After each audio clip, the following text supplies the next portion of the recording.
আসসালামু আলাইকুম ওয়া রাহমাতুল্লাহি ওয়া বারাকাতুহু।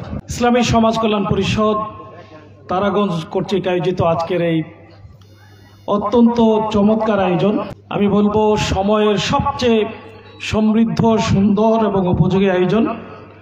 বিশ্বনবী হযরত মুহাম্মদ সাল্লাল্লাহু আলাইহি সাল্লামের জীবনী রচনা প্রতিযোগিতার পুরস্কার বিতরণ অনুষ্ঠানের সংগ্রামী সভাপতি। এই পৃথিবী একটি অন্ধকারে নিমজ্জিত ছিল।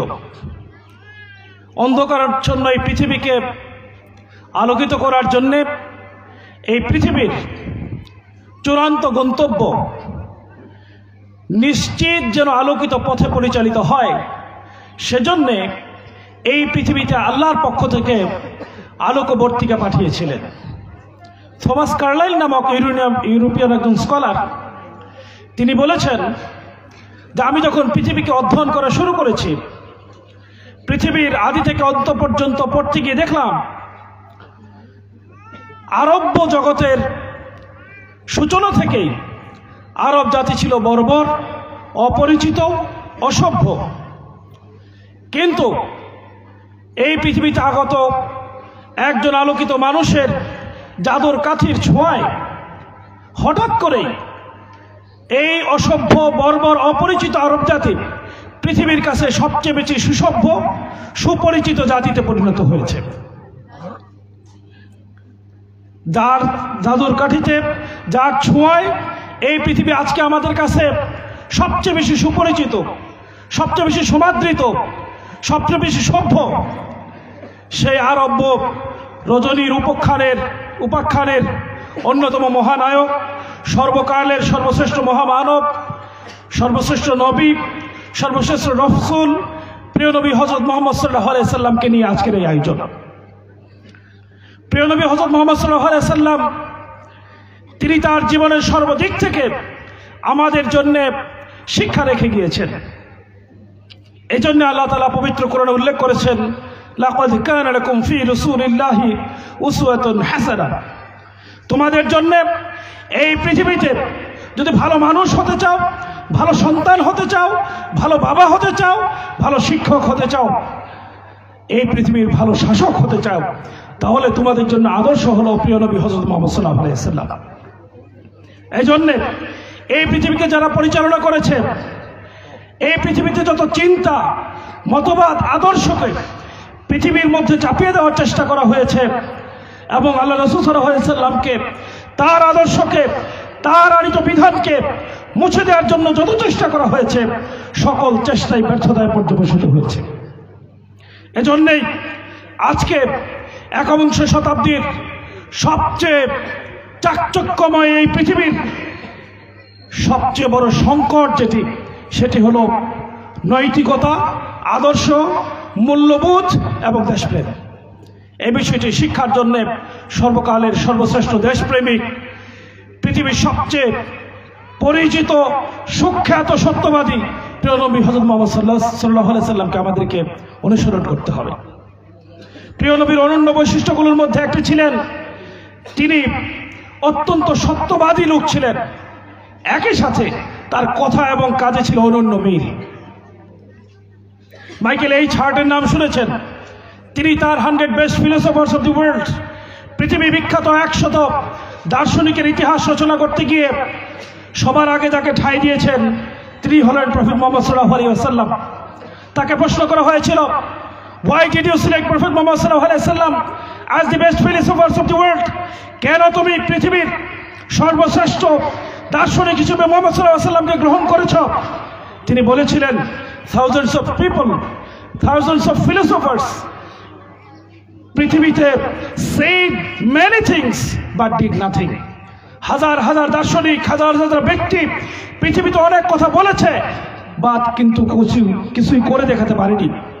আমাদের অধ্যাপক শামসুল হাসান লিটন ভাই, পলিটিক্সের ছাত্র, তিনি পড়েছেন দার্শনিকের প্লেটোর আদর্শিক রাষ্ট্রের ইতিহাস, রাষ্ট্রের ধরন, মতবাদ, চিন্তা।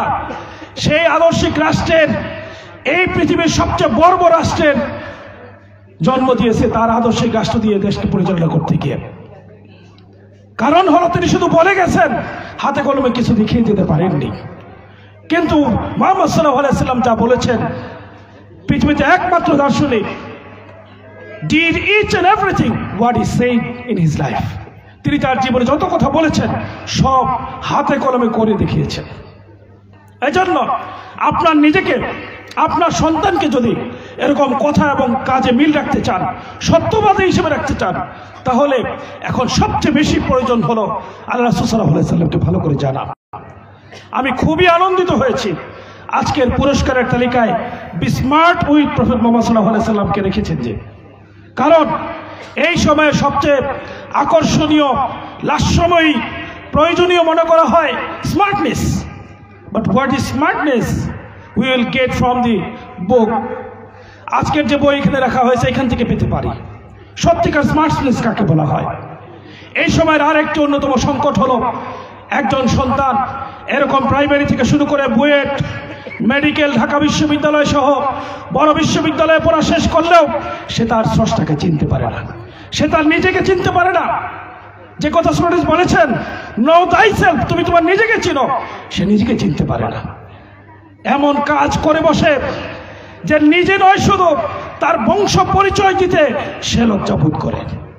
পুলিশের প্রধান হওয়ার পরও, ঢাকা বিশ্ববিদ্যালয়ের ক্রিমিনোলজি ডিপার্টমেন্টের শিক্ষক হওয়ার পরও, বিশ্বনন্দিত সকল বিশ্ববিদ্যালয় থেকে পড়াশোনা করার পরেও আজকে বেনজির তার নিজের পরিচয় দিতে ভয় করে, তার আত্মীয় স্বজন সে বেনজিরের আত্মীয় পরিচয় দিতে ভয় করে, কারণ তার মধ্যে আল্লাহ রাসূলের যে আদর্শ, যে চিন্তা, যে চেতনা, যে বোধ, সেটি ছিল না।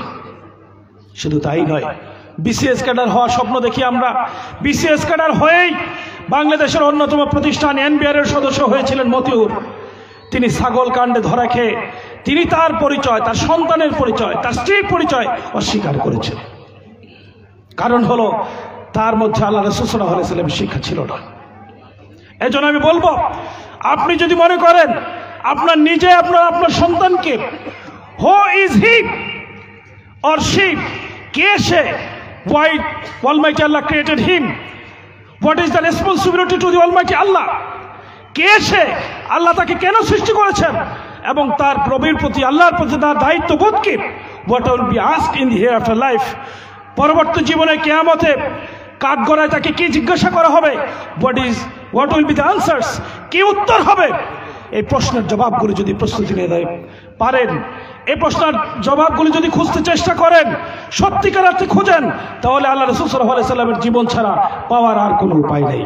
আর একজন মানুষ সত্যিকার অর্থে তার নিজেকে সঠিক মতে, সঠিক চিন্তায়, দেশপ্রেমিকের পরিচয়, সততার পরিচয় যদি দিতে হয়, তাহলে তার রবকে চেনা ছাড়া, নিজেকে চেনা ছাড়া সম্ভব নয়। সুতরাং সম্মানিত উপস্থিতি, আসুন আজকে ইসলামী সমাজ কল্যাণ পরিষদ যে সুযোগ করে দিয়েছে আল্লাহ রাসূল সাল্লাল্লাহু আলাইহি সাল্লামকে জানার, বোঝার, সেই শিক্ষাকে শুধুমাত্র রচনা প্রতিযোগিতার মধ্যে আবদ্ধ না রেখে, নিজের ব্যক্তি জীবনে আবদ্ধ না রেখে, পরিবারের মধ্যে সেটা সরিয়ে দেই, সমাজের মধ্যে সেটা সরিয়ে দেই, রাষ্ট্রের মধ্যে সেটা সরিয়ে দেই। সেই সমাজ, রাষ্ট্র, পরিবার যদি আল্লাহ রাসূল সাল্লাল্লাহু আলাইহি সাল্লামের আদর্শের আলো গড়ে উঠে, এই বাংলাদেশ নয়, শুধু এই পৃথিবী হবে আগামী দিনে আলোকিত পৃথিবী ইনশাআল্লাহ। এই পৃথিবী হবে জঞ্জামুক্ত, সন্ত্রাস মুক্ত, চাঁদাবাজ মুক্ত, সত্যিকার আলোকিত এক পৃথিবী ইনশাআল্লাহ। সেই পৃথিবীর কর্ণধার হিসেবে এই সমাজ কল্যাণ পরিষদের সম্মানিত সভাপতি, সেক্রেটারি সহ যারা সদস্য রয়েছেন, তারা অক্লান্ত পরিশ্রম করেছেন, করবেন। আপনারা পাশে থাকলে আগামী দিনে পৃথিবীকে পরিবর্তনের সূতিকাগার ব্যক্তি হিসেবে এই জায়গা থেকে গড়ে উঠবে ইনশাআল্লাহ। আল্লাহ তাআলা আমাদেরকে তৌফিক দান করুন, আমিন। ওয়া আখিরু দাওয়ানা আলহামদুলিল্লাহি রাব্বিল আলামিন।